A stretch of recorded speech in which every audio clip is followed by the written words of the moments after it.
Le Mont Saint-Michel a été créé durant le 8e siècle par l'évêque d'Avranches. Il était connu comme lieu de pèlerinage, et c'est au début du Xe siècle que l'abbaye fut construite par les moines bénédictins.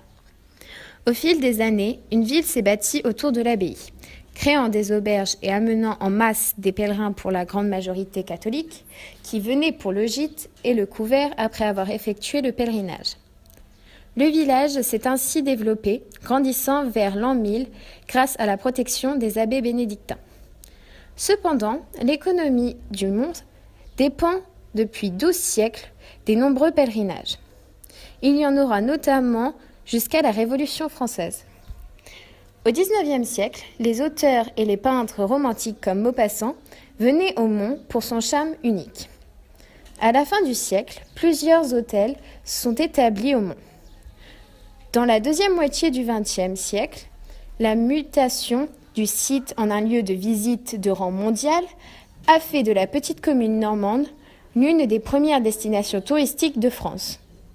Le tourisme du Mont-Saint-Michel se fait tout au long de l'année et est réparti sur plusieurs saisons, haute, moyenne et basse. En moyenne, on compte 3 millions de tourisme par an, dont 20 000 par jour, pour environ 36 résidents permanents, dont une quinzaine de religieux. Le plus grand nombre de tourisme est présent dans la haute saison, qui est de juillet à août. Sur les 3 millions de tourisme que compte le mont, la moitié se trouve être des Français. Les étrangers qui viennent le visiter sont pour la plupart des Japonais. Il est le 3e lieu le plus visité en France, après la Tour Eiffel et Versailles. Les touristes sont attirés par de nombreux loisirs, activités et différents atouts du mont.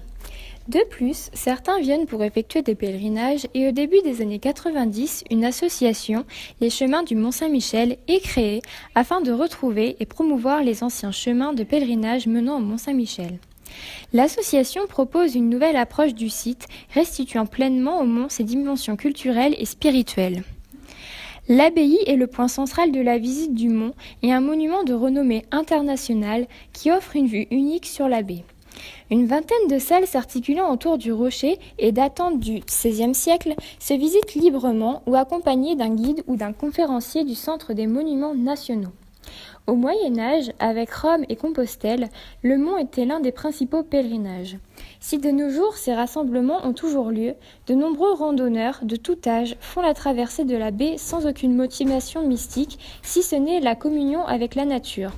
Votre guide vous livrera tous les secrets de cet écosystème unique qu'est la baie du Mont-Saint-Michel, lors de traversées guidées de la baie pour les groupes ou en individuel. Il y a également sur le mont toutes sortes de musées historiques avec des scènes de reconstitution accompagnées de collections anciennes, armes, peintures, sculptures. Les entrées sont gratuites pour les mineurs. La gastronomie est aussi l'un de ses atouts. L'hôtellerie-restauration contribue à la renommée du Mont-Saint-Michel avec l'omelette traditionnelle, le gigot d'agneau, les poissons de la baie et le fruit de mer qui sont les spécialités locales. Les touristes aiment se balader dans le mont avec ses commerces. Dans cette cité médiévale, les femmes et les hommes reprennent le commerce existant depuis plus de 1000 ans au service des visiteurs et des pèlerins en quête d'un souvenir de leur passage dans la merveille de l'Occident, avec des spécialités comme les cuivres, les poteries et les faïences. Le Mont-Saint-Michel et sa baie disposent d'un potentiel photographique très large. De nombreux thèmes de photos peuvent être exploités. Cela permet de réaliser une belle sortie photo au Mont-Saint-Michel. Enfin, sur le mont sont organisés différents événements tels que des projections documentaires, festivals et des visites de conférences. Des aménagements ont été mis en place pour faciliter l'accès du mont aux touristes. Les places du parking sont payantes en fonction du type de véhicule. Depuis le 22 juillet 2014, les visiteurs peuvent se rendre au mont par des nouveaux ouvrages d'accès créés par un architecte qui avait remporté le concours du projet Saint-Michel. Une nouvelle digue et une passerelle sur pilotis, laissant passer l'eau en dessous, desservent désormais l'île. Les touristes peuvent y aller à pied, avec des navettes ou en calèche. Le Mont Saint-Michel est un lieu très touristique que l'on redécouvre à chaque visite et qui émerveille petits et grands.